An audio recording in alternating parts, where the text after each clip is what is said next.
Power TV ప్రతిక్షణం ప్రజల పక్షం. Welcome to power TV news. బులెటిన్ల ముందుగా హెడ్లైన్స్. బండి సంజయ్ వ్యవహారంపై సీఎం వివరణ ఇవ్వాలి. ఆర్ఎస్ ప్రవీణ్ కుమార్.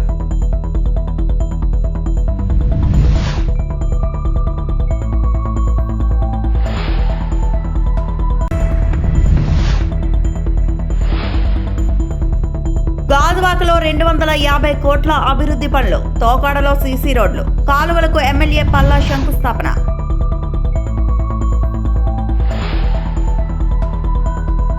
విశాఖలో ఘనంగా షాప్ లీగ్ రాష్ట్ర స్థాయి బాక్సింగ్ పోటీలు ప్రారంభం. 26 జిల్లాల నుంచి 400 మంది క్రీడాకారుల హాజరు.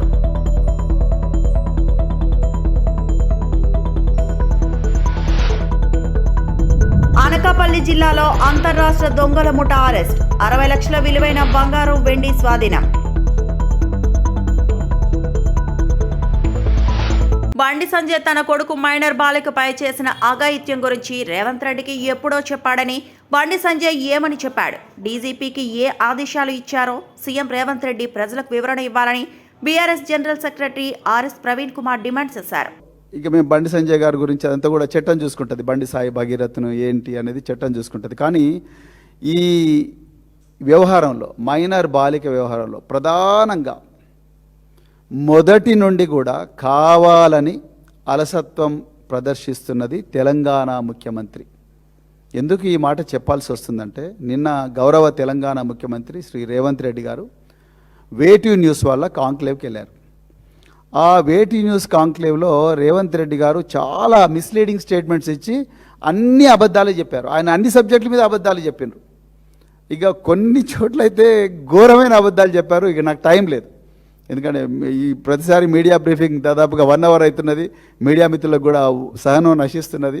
కానీ మరి కొన్ని విషయాలు, ప్రత్యేకించి మైనర్ బాలికల రక్షణకు సంబంధించి ప్రభుత్వం ఈ విషయంలో స్పందించిన తీరు గురించి రేవంత్ రెడ్డి గారు చాలా ఘోరమైన అబద్ధాలు చెప్పారు. ఆ విషయాల మీద నేను నిజాలు ప్రజలకు చెప్పాల్సిన బాధ్యత భారత రాష్ట్ర సమితి పార్టీ మీద ఉన్నది. అందుకొరకే ఈరోజు పత్రికా సమావేశం పెట్టడం జరుగుతూ ఉన్నది. ఇక రేవంత్ రెడ్డి గారు ఏమన్నారనేది మీ మెమరీ మళ్ళొకసారి రిఫ్రెష్ చేయడం కోసం ఒకసారి వారి ఇంటర్వ్యూను మేము ఒకసారి ప్లే చేద్దాం అనుకుంటున్నాం. ఒక 2-3 నిమిషాలు ఉంటుంది, అంతకనే. ప్రధానమంత్రికి 9 తారీఖు 10,000 మంది పోలీసులతో రక్షణ కల్పించాల్సి వచ్చింది. ప్రధానమంత్రి గారు ఒక్క ప్రోగ్రామ్ అటెండ్ కావాలి, 6 ప్రోగ్రాంలు అటెండ్ అయ్యారు. హైటెక్ సిటీ కావచ్చు, సింధు హాస్పిటల్ కావచ్చు, పవన్ కళ్యాణ్ కావచ్చు, చంద్రబాబు నాయుడు. మెదక్ జిల్లా నర్సాపూర్ మున్సిపాలిటీ 14వ వార్డులో కోతులు వెంట పడటంతో బిల్డింగ్ పై నుంచి కింద పడిన గణేష్ తప్పిన ప్రాణాపాయం, స్వల్ప గాయాలు కావడంతో ఊపిరి పీల్చుకున్న కుటుంబీకులు. కోతుల నుంచి రక్షణ కల్పించాలని కోరుతున్న నర్సాపూర్ వాసులు గాయపడిన గణేష్ ను సంగారెడ్డి ప్రభుత్వ ఆసుపత్రికి తరలించారు. నర్సాపూర్ మున్సిపాలిటీ ప్రజలు ఇలా ఎన్నిసార్లు అధికారులకు వినియోగించుకున్నా పట్టించుకోవడం లేదని, ఇప్పటికైనా పట్టించుకోవాలని ఆవేదన వ్యక్తం చేస్తున్నారు.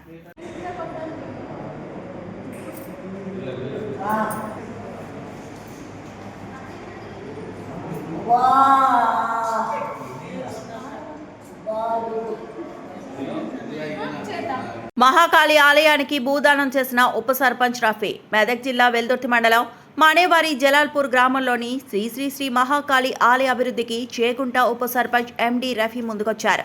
ఆలయ నిర్మాణం కోసం 5 గుంటల భూమిని కోసం 75,000 నగదు విరాళాన్ని కూడా ప్రకటించారు. ఈ సందర్భంగా ఆలయ వ్యవస్థాపకుడు కావేరి సత్యనారాయణ మాట్లాడుతూ ఆలయ అభివృద్ధికి ఉప సర్పంచ్ రఫీ అందించిన సహాయం అభినందనీయమన్నారు. అమ్మవారి ఆశీస్సులు ఆయన కుటుంబంపై ఎల్లప్పుడూ ఉండాలని ఆకాంక్షించారు.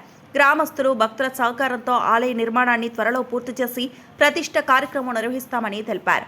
ఉప సర్పంచ్ రఫీ చేసిన సహాయానికి గ్రామ పెద్దలు, ఆలయ కమిటీ సభ్యులు, భక్తులు కృతజ్ఞతలు తెలిపారు. అందరికీ నమస్కారము. సార్ నాకు కలిసి ఇక్కడ గురించి చెప్పిండ్రు. శ్రీ శ్రీ మహంకాళి కాళికా మాత గుడి ఉన్నదని ఇక్కడికి రావడం, ఇక్కడి పద్ధతులన్నీ చూసినాను. ఇక్కడ బలి లేదు, ఓన్లీ కొబ్బరికాయ, గుమ్మడికాయ ఉన్నది. ఇక్కడ చాలా మంచి వాతావరణం ఉన్నది.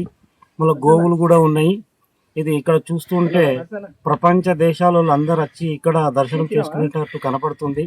తక్కువ కాలంలోనే ఎక్కువ ప్రత్యేకత కనబరిచేటట్టు కనబడుతుంది.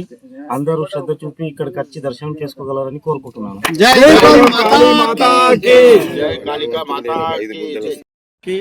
ఈరోజు చేగుంట వాసవి కన్యకా పరమేశ్వరి దేవాలయంలో వైశ్య సంఘం నుంచి కూడా చాలామంది ముందుకు వచ్చి దాతలుగా తమ వంతుగా మేము సేవ చేసుకుంటామని ఎంతోమంది ముందుకు వచ్చారు. అలా ప్రధానంగా పరంజ్యోతి అన్న గారు, రఘురాములన్న గారు, మరెంతోమంది వైశ్య సంఘం అధ్యక్షులు, కార్యదర్శులు, మహేష్ సేఠ్ గారు, నగేష్ సేఠ్ గారు, నాగభూషణం సేఠ్ గారు ఎంతోమంది సహకరించారు. ఈ దేవాలయ నిర్మాణానికి ప్రతి ఒక్కరు అందరూ తోచిన విధంగా సహాయకాలు అందించి అమ్మవారి మందిర నిర్మాణానికి తోడ్పడవలసిందిగా కోరుకుంటున్నాము. జై బోలో కాళీ మాతాకి జై. ఓం శ్రీ మాత్రే నమః. ఈరోజు శని అమావాస్య సందర్భంగా అమ్మవారికి విశేష అలంకరణ అభిషేకం చేయడం జరిగింది. ఈ దేవాలయ నిర్మాణ నిమిత్తం ఈరోజు చేగుంటకు వెళ్ళడం జరిగింది. ఉప సర్పంచ్ గారైన ఎండి రఫీ అన్నగారు ఇక్కడికి వచ్చేసి నా వంతుగా నేను తోచిన విధంగా 75,000 ఇస్తాను అని చెప్పేసి తీసుకురావడం శుభసూచకం.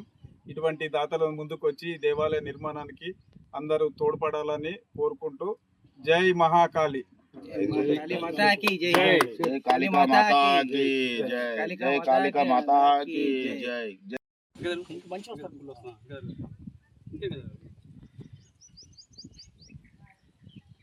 మొత్తం రావాలి, అమ్మ మొత్తం రావాలి.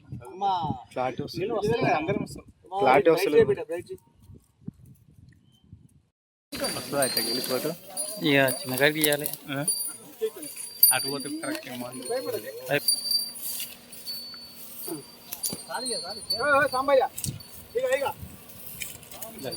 మెదక్ జిల్లా నర్సాపూర్ ప్రభుత్వ ఆసుపత్రిలో డాక్టర్ జయప్రకాష్ ఆధ్వర్యంలో జాతీయ డెంగ్యూ నివారణ దినోత్సవం కార్యక్రమం నిర్వహించారు. డెంగ్యూ పట్ల అప్రమత్తంగా ఉండి దాని నివారణపై ప్రతి ఒక్కరూ అవగాహన కలిగి ఉండాలని సూచించారు.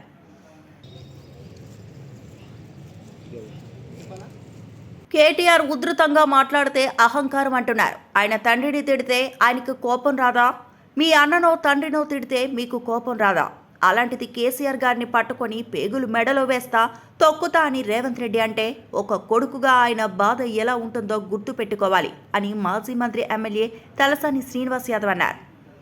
ఈ మధ్యకాలంలో కేటీఆర్ గారు చాలా ఉధృతంగా ముందుకెళ్తారు, ఉధృతంగా మాట్లాడినప్పుడు కొంతమంది బాగా మాట్లాడుతుండంటారు, కొంతమంది ఏమంటారు ఈయనకు అహంకారం ఎక్కువ అని చెప్పి కొంతమంది మాట్లాడుతారు.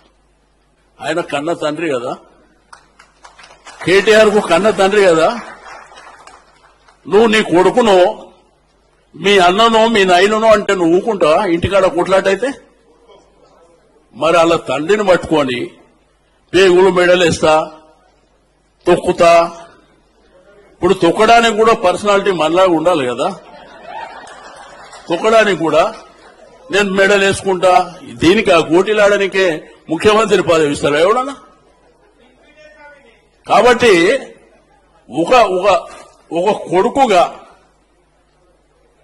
ఆ తండ్రిని అన్నప్పుడు ఆ కొడుకు బాధ ఆవేదన ఎట్లుంటుందో అది గుర్తుకు పెట్టుకోకుండా అటు సైడ్ ఏమో వాడు ఇష్టం ఉన్నట్టు మాట్లాడవచ్చు, కానీ మేము మాత్రం మాట్లాడొద్దు. ఇవి జరుగుతున్నాయి. కేంద్ర మంత్రి బండి సంజయ్ కరీంనగర్ నివాసంలో పోలీసుల తనిఖీలు. పోక్సో కేసులో తప్పించుకొని తిరుగుతున్న నిందితుడు బండి భగీరథ్ కోసం గాలింపు.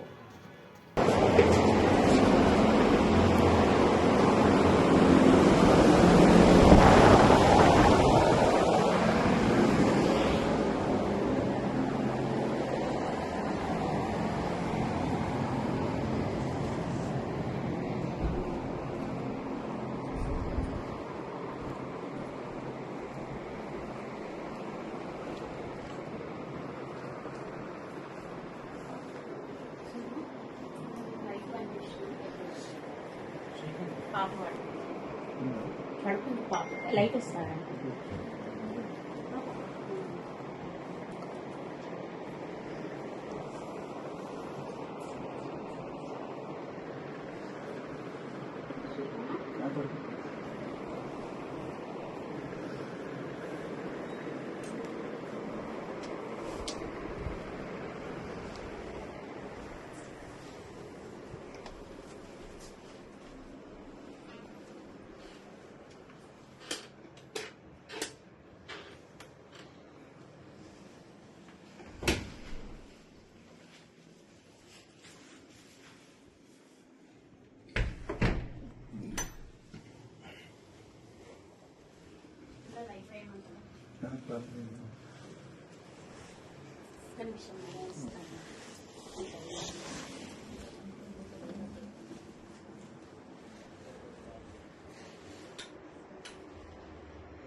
నర్సాపూర్ నియోజకవర్గంలో ఉచిత మెగా కంటి శిబిరం ఘనంగా నిర్వహించారు. ప్రజల ఆరోగ్యమే లక్ష్యంగా సేవా కార్యక్రమాలు కొనసాగిస్తామని కాంగ్రెస్ పార్టీ ఇన్ఛార్జ్ ఆవుల రాజిరెడ్డి తెలిపారు.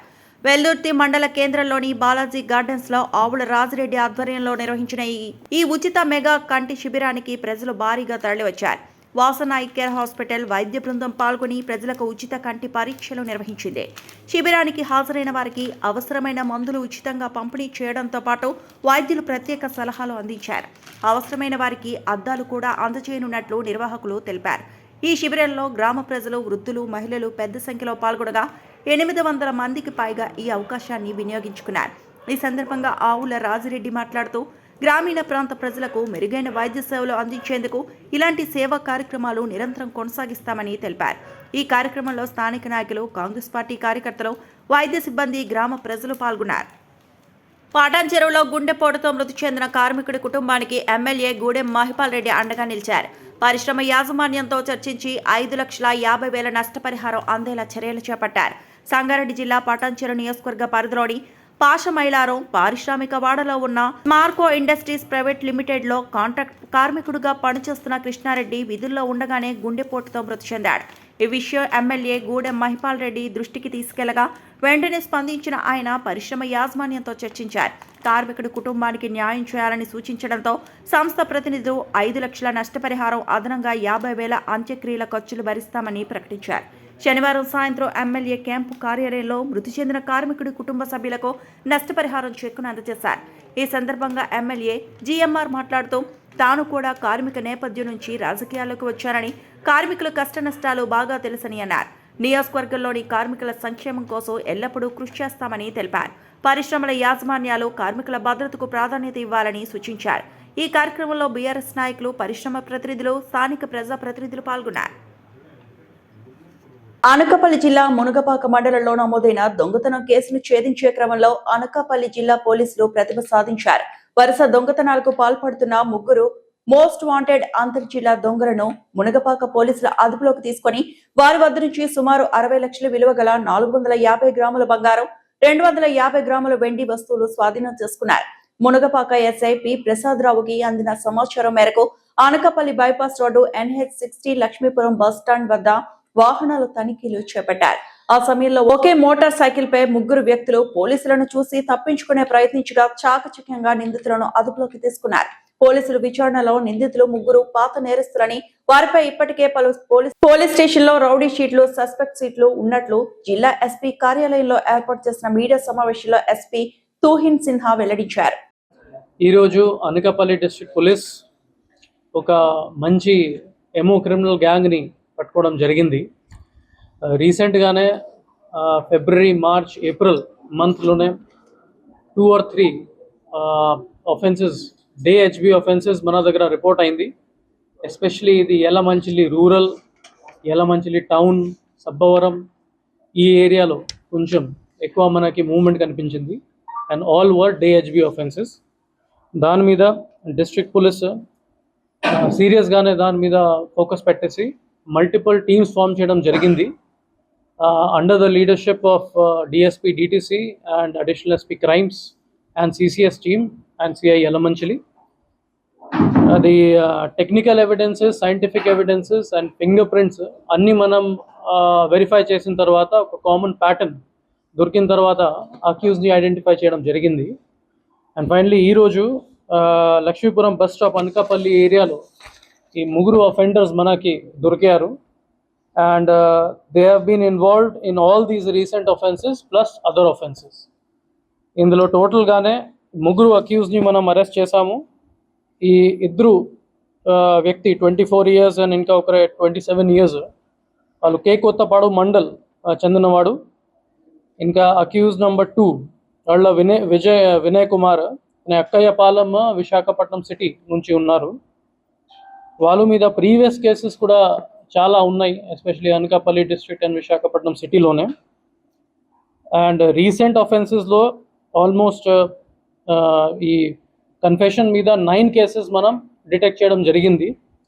యలమంచిలి టౌన్ పోలీస్ స్టేషన్ ఒకటి, Yelamanchili rural police station, Rambilli 2, Sabbavaram police station ఒకటి, Anakapalli rural, S Kota police station Vizianagaram district and Guntur district Nadendla police station limits.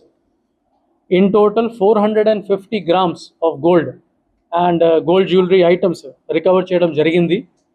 ఇంకా 250 grams ఆఫ్ సిల్వర్ ఆర్టికల్స్ కూడా రికవర్ చేయడం జరిగింది. Total property approximate value 66 lakhs rupees. ఇది అంతా రికవర్ చేసిన తర్వాత మనం కోర్ట్ ప్రాసెస్ ఇప్పుడు ఫాలో చేసుకుంటున్నాము. మన అభిప్రాయం ఏమంటే ఈ విక్టిమ్స్కి కూడా as soon as possible court orders వచ్చిన తర్వాత ప్రాపర్టీస్ కూడా హ్యాండ్ ఓవర్ చేస్తాము అండ్ జస్టిస్ సర్వ్ చేస్తాము. ఈ ముగ్గురు అక్యూజ్కి కూడా మనం ఫర్దర్ ఇంటరోగేషన్ కూడా చేసుకుంటున్నాము. మిగతా ఏమేమి ఆఫెన్సెస్లో ఇన్వాల్వ్ అయ్యారు, ఏం జరిగింది, ఇంకా ఏదైనా ప్రాపర్టీ ఉంటే అది కూడా మనం రికవర్ చేయడానికి ఫర్దర్ యాక్షన్ తీసుకుంటాము. దాని మీద మనం ఎఫర్ట్స్ పెడుతున్నాము. ప్రెజెంట్లీ ఇది 9 కేసెస్లో almost 100% of the property recover చేయడం జరిగింది. And all these 2026 cases, almost 5 cases from 2026, remaining from 2025 అన్ని డిటెక్ట్ చేయడం జరిగింది.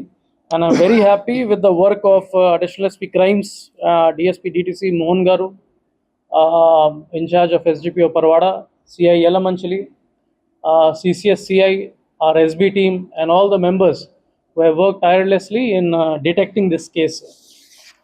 Inka రాష్ట్ర ప్రభుత్వం అత్యంత ప్రతిష్టాత్మకంగా నిర్వహిస్తున్న స్వర్ణాంధ్ర స్వచ్ఛాంధ్ర కార్యక్రమం ద్వారా విశాఖ మహానగరం మరింత సుందరంగా మారుతుందని, ఇక్కడ ప్రజల సహకారంతో ప్రపంచంలోనే క్లీనెస్ట్ సిటీగా నిలుస్తుందని జిల్లా కలెక్టర్ అభిషేక్ కిషోర్ పేర్కొన్నారు.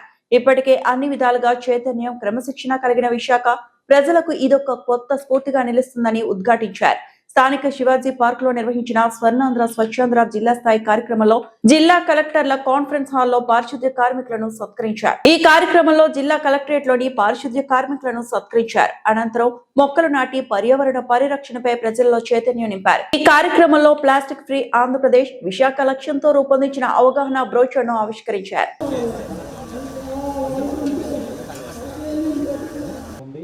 మనం అందరం కూడా చేయి కలిపి ఈ సింగిల్ ప్లాస్టిక్ యూసేజ్ మనం అరికట్టాలి.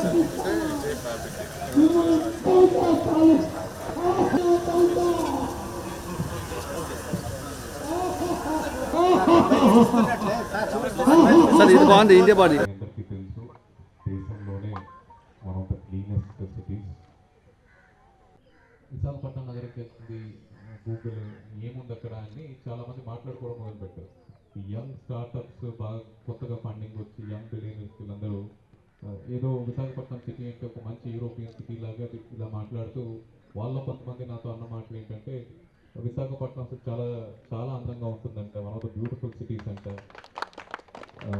One of the cleanest cities అంట, అసలు ఒక ఇండియన్ సిటీలో ఉండదంట, వైజాగ్ చాలా స్పెషల్గా చాలా డిఫరెంట్గా ఉంటుందంట అని వాళ్ళు పర్సనల్గా నాతో షేర్ చేసుకోవడం జరిగింది. అంటే మన ఖ్యాతి భారతదేశం వరకే కాదు, ప్రపంచ స్థాయికి ఆల్రెడీ మనం మన ఖ్యాతిని తీసుకెళ్ళాం. ఇది మనకు ఒక మంచి అవకాశం కూడా.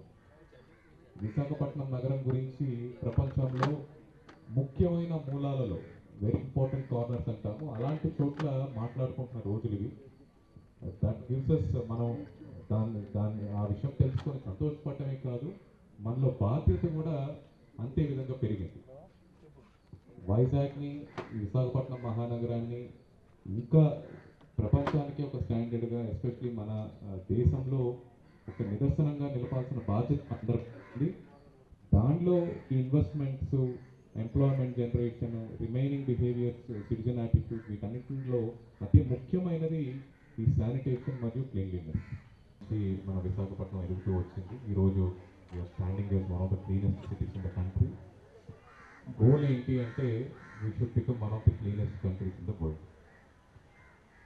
దీనికి ఏదైనా ఒక ముఖ్యమైన కారణం ఉంది మనం విశాఖపట్నం నగరం ఇంత స్వచ్ఛంగా ఉండడానికి, లేకపోతే ఈ రకాల క్లీన్లీనెస్ ఇనిషియేటివ్స్ తీసుకోవడానికి, శానిటేషన్ ఇనిషియేటివ్స్ తీసుకోవడానికి అంటే అది కేవలం విశాఖపట్నం ప్రజలే. ప్రజల్లో చాలా అవగాహన ఉంది. హుడ్ లాంటి సైక్లోన్స్ని ఎదుర్కొని కూడా ఆ రోజున ఈ నగరంలోని ప్రతి ఒక్క చెట్టు కింద పడిపోయినా మళ్ళీ మనం ఇంత పచ్చటి నగరంగా ఎదిగామంటే దానికి కారణం కూడా విశాఖపట్నం ప్రజలే. అలాగే మనం ఇంత క్లీనెస్ట్ సిటీగా ఉన్నామంటే కూడా దానికి కారణం విశాఖపట్నం ప్రజలు. మంచి ఆలోచనతో ఈ కార్యక్రమాన్ని మొదలుపెట్టింది. అండ్ ఈ కార్యక్రమం మొదలుపెట్టక ముందు కూడా విశాఖపట్నం సిటీ ప్రజల మద్దతులోనే ఇంత క్లీన్గా ఇంత గ్రీన్గా తయారవడం మనం అందరం చూస్తున్నాం. అయితే ప్రభుత్వ అధికారులకు, వేరియస్ ఎన్జిఓ ఆర్గనైజేషన్స్కు, పాత్రికేయ మిత్రులకు అందరికీ నమస్కారం. కూటమి ప్రభుత్వం అధికారంలోకి వచ్చాక కేవలం ఒక గాజువాక నియోజకవర్గంలోని 250 కోట్ల విలువైన వివిధ అభివృద్ధి పనులకు శ్రీకారం చుట్టామని ఎమ్మెల్యే పల్లా శ్రీనివాసరావు తెలిపారు. ఈ మేరకు జీవీఎంసీ 71వ వార్డ్ తోకాడ గ్రామంలో సుమారు 50 లక్షల వ్యయంతో చేపట్టబోయే సీసీ కాలువలు, రోడ్ల నిర్మాణానికి ఆయన శంకుస్థాపన చేశారు. ఈ సందర్భంగా ఎమ్మెల్యే పల్లా మాట్లాడుతూ గాజువాక ప్రాంతం రాష్ట్రంలోనే అభివృద్ధి చెందిన నియోజకవర్గాల్లో ఒకటిగా నిలుస్తుందన్నారు. ఆయా ప్రాంతాల్లో శంకుస్థాపన జరిగినప్పటికీ సాంకేతిక పరమైన కారణాల వల్ల పనులు కొన్ని చోట్ల జరగడం లేదని, వెంటనే వాటిపై దృష్టి పెట్టాలని అధికారులకు ఆదేశించారు.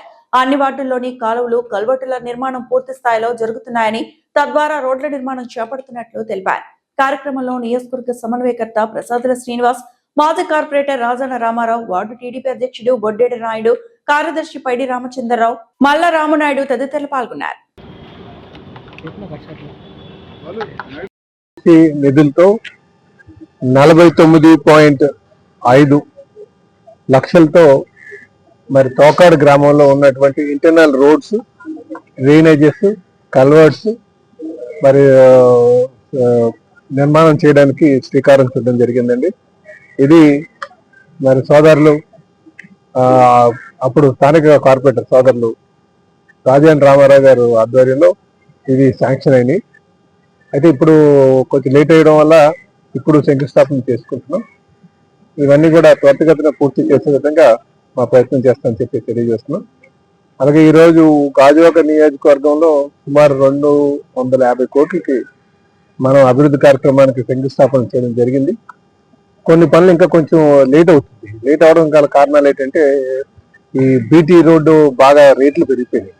ఈ ఇంటర్నేషనల్ మార్కెట్ పరిస్థితుల వల్ల మేము ఖచ్చితంగా వీటి మీద కాస్త వెసులుబాటు కాంట్రాక్టులు కల్పించి ఆ పనులు పూర్తి చేసే విధంగా కూడా మా ప్రయత్నం చేస్తామని తెలియజేస్తున్నాను. జీవీఎంసీ 71వ వార్డు దుర్గానగర్ దుర్గగిరిపై కొలువై ఉన్న శ్రీ దుర్గాదేవి అమ్మవారిని లంకెలపాలెం అభయాంజనేయ ఆలయ కమిటీ బృందం దర్శించుకుంది. 20 మంది సభ్యుల బృందం దుర్గాగిరిని దర్శించి అనంతరం అమ్మవారికి ప్రత్యేక పూజలు నిర్వహించారు. ఆలయ చైర్మన్ ఆకుల అప్పల సూరి వారందరికీ అమ్మవారి చిత్రపటాన్ని అందజేసి సత్కరించారు. ఈ సందర్భంగా ఆయన మాట్లాడుతూ విశాఖలోని కైలాసగిరి మాదిరిగా ఇక్కడ దుర్గగిరిపై 36 అడుగుల అమ్మవారి విగ్రహం రూపుదిద్దుకుంటుందని, పచ్చని ప్రకృతి నడుమ భక్తులను ఆకట్టుకునేలా కొండపై అనేక అభివృద్ధి కార్యక్రమాలు చేపడుతున్నట్లు తెలిపారు. ఈ మహిమాన్విత క్షేత్రాన్ని సందర్శించేందుకు రాష్ట్ర నలుమూలల నుండి తరలి వస్తున్నారని చెప్పారు. ఆలయ అభివృద్ధికి ఎంతో మంది దాతలు ముందుకు వస్తున్నారని, వారందరికీ ధన్యవాదాలు తెలియజేస్తున్నట్లు చెప్పారు. అభయాంజనేయ స్వామి కమిటీ చైర్మన్ మాదాసు శ్రీనివాసరావు, ప్రధాన కార్యదర్శి మడికి రమేష్ నాయుడు, సూరపనేని శ్రీనివాసరావు, తురసాల నరసింగరావు, బలివాడ మహేశ్వరరావు, లింగమల్లు, సాయి, పున్నాన వాసుదేవరావు, వెంకట అప్పారావు, నాగరాజు, శ్రీనివాస్, గోపి, నానాజీ, అప్పలరాజు తదితరులు పాల్గొన్నారు.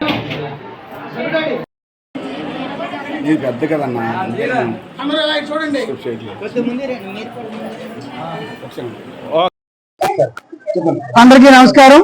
ఏదైతే మన గాజువాక 71వ వార్డులో కొండ మీద వెలిసిన శ్రీ దుర్గామాత అమ్మవారి ఆలయం చాలా ఏళ్ల క్రితం నిర్మించడం జరిగింది. ఈ మధ్య కాలంలో కొత్తగా ఈ కొండపైన దుర్గగిరి అని చెప్పి మన అప్పలసూరి గారి ఆధ్వర్యంలో వారి కమిటీ, ఇక్కడ స్థానిక గ్రామస్తుల అందరి సహాయ సహకారాలతో విశాఖపట్నంలో కైలాసగిరి మాదిరిగా గాజువాక ప్రాంతంలో ఈ దుర్గగిరిని నిర్మించడం జరుగుతుంది. ఈ దుర్గగిరి నిర్మాణం ఎలా జరుగుతుంది ఏంటి మీరు చూడాలి అని చెప్పి లంకెలపాలెం శ్రీ అభయాంజనేయ ఆలయ కమిటీ సభ్యులు ఆహ్వానించడం జరిగింది. ఆయన ఆహ్వానం మేరకు మా కమిటీ సభ్యులందరూ ఈ రోజు శుక్రవారం రోజు అమ్మవారి దర్శనం చేసుకొని ఈ రకంగా మీ ముందు ఉండడం జరిగింది. ఏదేమైనా ఇంత పెద్ద కార్యక్రమాన్ని ఆయన భుజస్కంధాలపై వేసుకొని ప్రజలందరినీ ఇందులో మమేకం చేసి ఈ దుర్గగిరిని ఇంత దేదీప్యమానంగా నిర్మాణం చేస్తున్న అప్పలసూరి గారిని మరియు వారి కమిటీ సభ్యులందరికీ కూడా ఈ సందర్భంగా మేము ప్రత్యేక అభినందనలు తెలియజేస్తూ మా కమిటీకి మాకు ఇంత సాదర స్వాగతం పలికిన ఇక్కడ మహిళలకు ఆ కమిటీ వారందరికీ కూడా శ్రీ అభయాంజనేయ ఆలయ కమిటీ తరఫున ప్రత్యేక ధన్యవాదాలు తెలియజేసుకుంటూ 15 ఈ రోజున లంకెలపాలెం ఆంజనేయ స్వామి విగ్రహం అదే గుడి ఉంది. ఆ కమిటీ సభ్యులు అందరూ కూడా అమ్మవారిని ఈ రోజు దర్శించడానికి వచ్చారు. మరి అమ్మవారు కూడా ఎంతో ఆ సెంటర్ కోసం వాళ్ళు కష్టపడి అక్కడ యాక్సిడెంట్లు అయితే వీళ్ళు కొనుక్కొని వీళ్ళు బాధ్యత తీసుకొని మరి అక్కడ గుడి కట్టి ప్రతి సంవత్సరం పెద్ద కార్యక్రమం కూడా చేయడం జరుగుతుంది. ఎందుకంటే ఒక కుటుంబమే కాకుండా పబ్లిక్ కూడా ప్రజల కోసం కూడా వాళ్ళ కుటుంబాన్ని ఈ కమిటీ సభ్యులందరూ కూడా చాలా తీవ్రంగా కష్టపడుతుంది. తీవ్రం ఎందుకన్నామంటే మంచి పని ఎప్పుడు స్వార్థం లేకుండా పనిచేస్తే చాలా దాని గౌరవ మర్యాదలు అంటారా, ప్రాణ నష్టాన్ని తగ్గించుకోవడం అంటారా, ఏదేమని నిజంగా మొన్నే ఓ 3-4 నెలల క్రితం చాలా పెద్ద యాక్సిడెంట్ అయ్యి 4-5 చనిపోవడం జరిగింది.